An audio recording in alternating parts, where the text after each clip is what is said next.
Kwanza haya ni matokeo mazuri sana kwetu. Mimi baada ya kuyaona matokeo nikafurahi sana.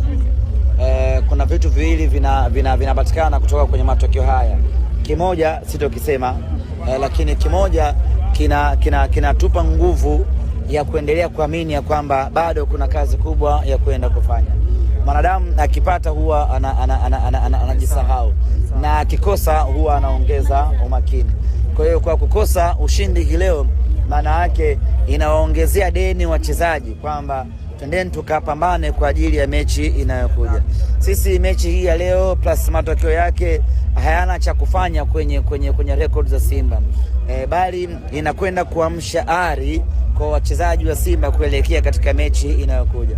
Kama tungepata matokeo mazuri, kila mmoja angeondoka hapa, hii ndo Simba bwana, hii ndo Simba bwana. Lakini hapa sasa kuanzia benchi la ufundi, wachezaji wote wanarejea kwenye uwanja wa mazoezi na kupanga namna gani tunakwenda kufanya vizuri mechi inayokuja.